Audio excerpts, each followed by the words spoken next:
در این جمع باعث قوت قلب و باعث انگیزه بیشتر و بالاتر برای تمام کسانی خواهد شد که در این مجموعه دینی مشغول فعالیت و خدمت هستند. خب در حقیقت این بقعه‌های خیر و این اماکن دینی سنگرهایی هستند که از اینجا برای صیانت دین استفاده میشه. در حقیقت مدارس و حوزه‌های علمیه کارخانه‌های انسانسازی هستند. رجالی رو و سربازانی رو برای اعلای کلمت الله و احیای دین تلاش میشه در این حوزه‌ها تربیت بکنن.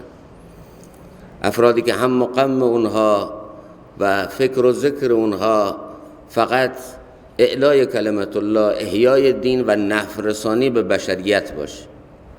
تلاش بر اینه که از این حوزه‌های علمیه 2 مرتبه بلند بشه اون ابرمردانی که نه تنها تاریخ رو خواندن بلکه تاریخ رو ساختن، نه تنها اندیشه ها رو مرور کردن بلکه خودشون تولید اندیشه کردن، و افرادی که تونستن در شبهای تاریک این امت مشعل هدایتی رو به دست بگیرن و یأس ها رو به امید تبدیل کنن.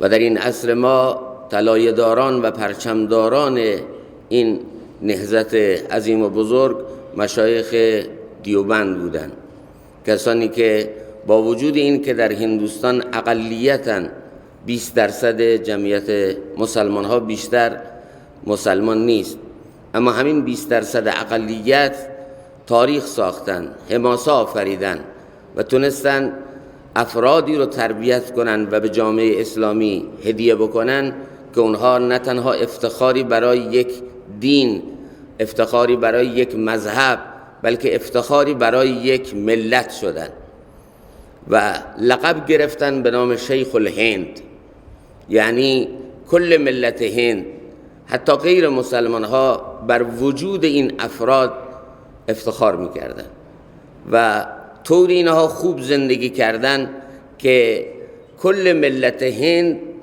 اونها رو از خود میدانستن. طوری خوب زندگی کردن که مرزهای جغرافیایی رو در نوردیدن و تبدیل به یک چهره‌های جهانی شدن که در سطح جهانی و سطح بین المللی از همین دارالعلوم دیوبند شیوخی بلند شد که در دانشگاه‌های معتبر جهانی اونها حتی مدرس شدن، امثال شیخ الاسلام مولانا حسین احمد مدنی رحمت الله تعالی علیه. افرادی که بنا به شرایط زمان و بنا به نیازهای زمان گاهی اسلحه به دست گرفتن، قتال کردن، حکم جهاد دادن و استعمار پیر انگلیس رو زبون خار از هندوستان بیرون کردن، گاهی قلم به دست گرفتن و بیش از 1000 کتاب نوشتن.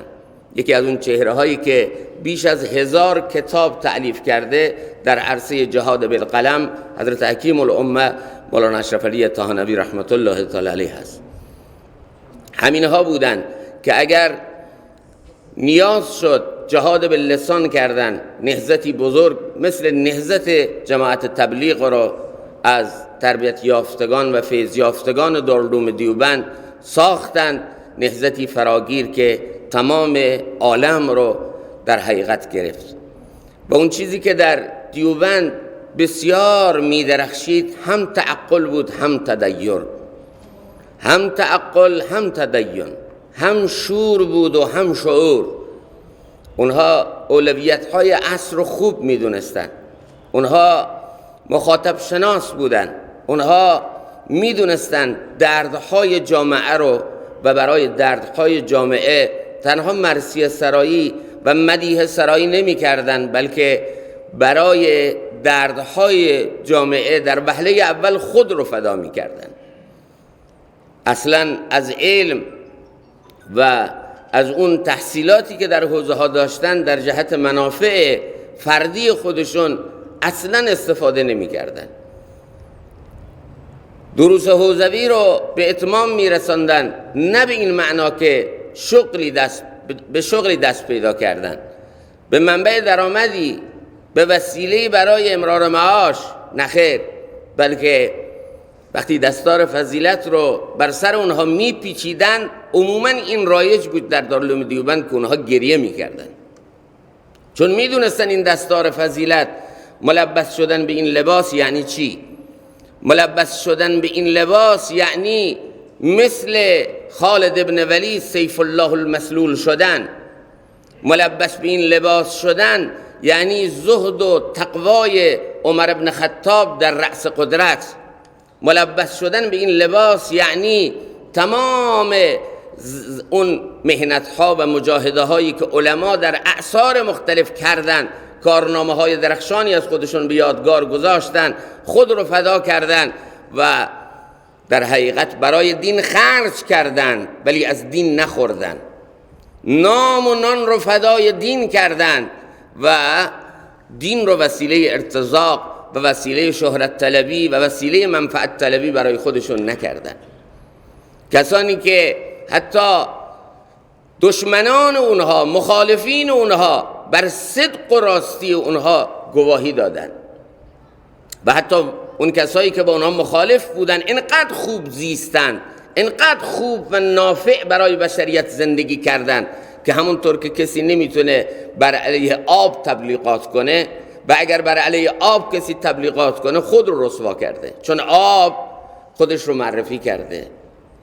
آب مایه حیاته، آب هر جا رفته سرسبزی و شادابی آورده، آب هر جا رفته در پیرامون خودش انسانها رو جمع کرده، آب وسیله نفعی برای بشریته و اگر کسی بر علیه آب حرف بزنه با این همه منفعتی که از آب انسانها سراغ دارن او خود رو رسوا کرده. و ما ینفع الناس فیمکث، اون چیزی که نفعش اثبات شده است، اون چیزی که نفعش انکار ناپذیره او باقی میمانه. در زمانی که امام مالک رحمت الله تعالی کتاب خودش رو می نوشت، یک عده آمدن سرقت ادبی کردن و آمدن با همین نام کتابهایی نوشتن که شاید بتونن با این طریقه بازار رو از خود کنن و تجارت کتاب را بندازن، شهرتی به دست بیارن.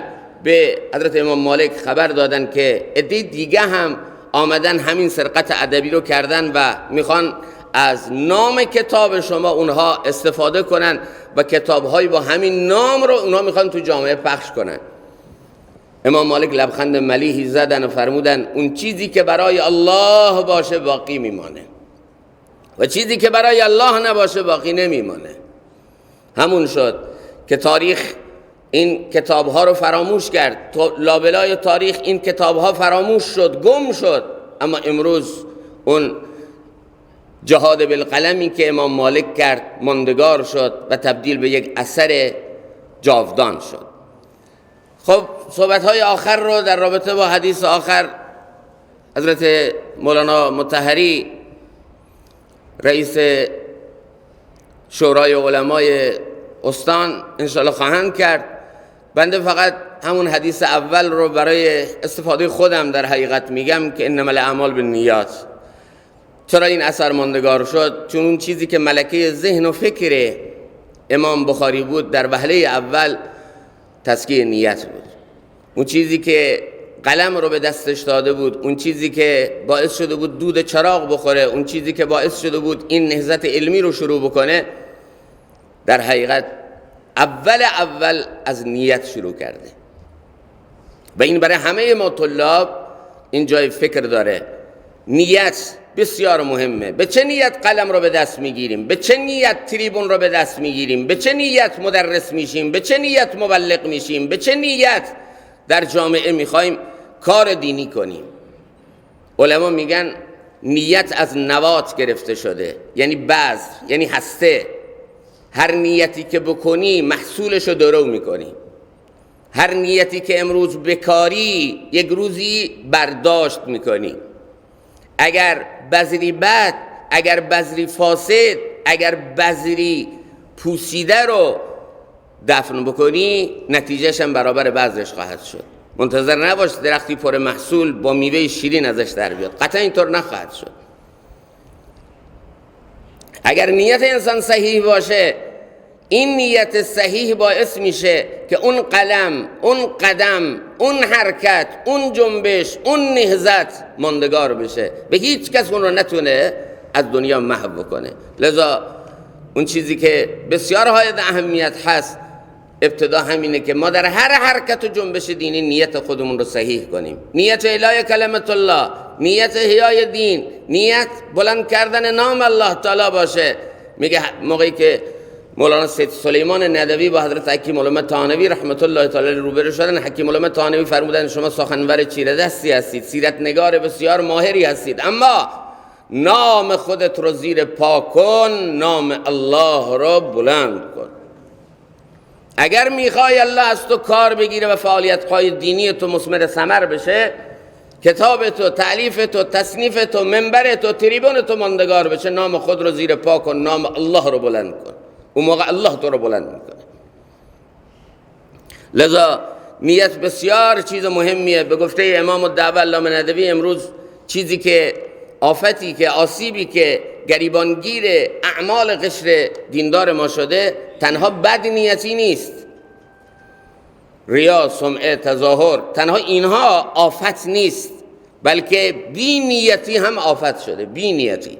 شنیدید که پادشاه وقت به اون نظامیه و مدرسه‌ای که امام غزالی اونجا درس میخوان رفت و نیت رو سوال کرد از طلاب. نیت تو از تحصیل، نیت تو نگاه کردید یا اینا خالی و ذهنن، اینا بی نیتن و اینها با اجبار خانواده یا با نیتهای خراب آمدن. اما به امام غزالی که رسید دید نیت قشنگی داره، حرف زیبایی زد، نیت قشنگی رو معرفی کرد. از حوصله بحث ما خارجه و اونجا بود که اون خوشحال شد. و اگر از این حوزه های علمی یکی هم در بیاد مثل این با همین نیت، او برای ما کافیه. همین یک نفر میتونه جهانی رو متحول بکنه، کما اینکه تالیفات امام محمد غزالی رحمت الله تعالی علیه تا امروز که امروز هست زینت قفسه کتابخانه هاست و الله تعالی اثر او رو تبدیل به یک اثر ماندگار و جاودان کرده. رضا تلاش کنیم. بینیتی هم یک چیز بد هست. لذا در خیلی از احادیث قید ایمان و احتساب آمده. من صام رمضان ایمان و احتساب، من قام رمضان ایمان و احتساب. یعنی هر عملی رو که میخوایم بکنیم قبل از عمل استحضار فضائل کنیم، قبل از عمل تجدید نیت کنیم، قبل از عمل نیت خود رو مرور کنیم. چرا من طلبه شدم؟ چرا این کتاب رو میخونم؟ چرا روی منبر آمدم؟ چرا این حرف دینی رو میزنم؟ انگیزم از اینها چیه؟ اگر این انگیزه مادی و دنیوی بود، بدونید که به جای نور ظلمت در جامعه پخش میشه و هیچ نفعی نه به تو نه به جامعه میرسه. اما یک زمان میگه مولانا انبرشاه کشمیری رو منبر بودن صحبت میکردن، صحبت علمی زیبا قشنگ، تمام جمع محو صحبت ایشون بودن. وسط صحبت یک مرتبه منبر آمدن پایین، صحبت نیمه تمام گذاشتن در حالی که همه جمع منتظر بودن. بعد از جلسه ای که سوال کرد حضرت چه شد که شما صحبت رو ادامه ندادید؟ گفت در این جلسه یکی وارد شد که من با اوی خورده ما بین ما کدورت های وجود داره، ما بین ما اختلاف نظر و سلیقه های وجود داره. تا او وارد شد من با خودم گفتم خوبه، منبر دست منه و امروز از این منبر خیلی راحت میتونم تخریبش بکنم. یک دفعه به خود آمدم گفتم وای این چه نیت بدیه، این که شد نفسانیت، این که شد نیت فاسد و من در قبال وقت همه این جمع مسئولم. شما فردای قیامت، من اگه 10 دقیقه اینجا صحبت کنم فردای قیامت 10 دقیقه از شما سوال خواهد شد. اما منی که اینجا نشستم دارم صحبت میکنم به تعداد این جمعیت 10 دقیقه از بنده سوال خواهد شد. تو وقت این همه انسان رو گرفتی، الله خودش عفو کنه، الله خودش اخلاص بده با فضل و رحمت خودش. در قبال تمام این جمعیت 10 دقیقه گوینده مسئوله و باید جواب بده. وقتی اینا رو چیکار کردی؟ عمر اینا رو چیکار کردی؟ 10 دقیقه از عمر اینها با منبر تو صرف شد. چطور بودین؟ لذا حضرت فرمودن که من به این خاطر از منبر پیاده شدم. منبرها جای برای عقده نیست، بیان عقیده است. منبرها جایی برای جهاد به لسانه و کسی که بر روی منبر میشینه باید خودش رو مجاهد فی سبیل الله بدونه که من برای جهاد باللسان اینجا هستم. امیدواریم که این طلابی هم که اینجا چندین سال تحصیل کردن الله سبحانه و تعالی اینها رو به عنوان سرباز دین نه سربار دین قبول بکنه. هر یکی اینها در مسیر اعلای کلمت الله و احیای دین بتونن ان شاء الله تعالی یأسها رو به امید تبدیل بکنن و بتونن ان شاء الله مشعل هدایتی بشن برای بشریت. و هر یکی از این طلاب ان شاء الله برای پدر و مادرشون صدقه جاریه و برای اساتید خودشون باقیات و صالحات باشن. مجددا تبریک عرض میکنم هم به خود این عزیزان، هم به خانواده های اینها، هم به این شیوخی که در این حوزه مشغول تدریس هستن، خصوصا شیوخی که در سطوح بالاتر در دوره حدیث مشغول تدریس هستن. الله تعالی از همه این عزیزان قبول بکنه. و خوبه که یادی هم بکنیم از مرحوم حضرت مولانا کریم دادی رحمت الله تعالی علیه که در حقیقت بانی این خیر بودن و بعد از ایشون هم فرزندان ایشون الحمدلله از این سنگر دینی دارن پاسبانی میکنن. الله تعالی اون مرحوم رو هم غریق رحمت بکنه و درجاتشو بلند و بلندتر بکنه. شما عزیزانی هم که قبول زحمت کردید از جاهای مختلف، خاف، طایبات و تربت جام، کاریز، خیرآباد و جای دیگه که شاید در ذهنم نیاد، قبول زحمت، مشهد تشریف آوردید، الله از همه شما قبول بکنه. عرض کردم در رأس همه حضرت مولانا مطهری و حضرت مولانا فاضلی رئیس شورای علمای شهرستان طایبات، جناب مولانا سید ابراهیم فاضلی که خب این عزیز هم در شورک ملکی مشغول هستن هم اینجا، و سایر امی جمعه مدیران مدارسی که در جمع حضور دارن. اسم تک تک عزیزان رو دیگه من نبرم، اطاله کلام میشه. و آخر دعوانا ان الحمد لله رب العالمین.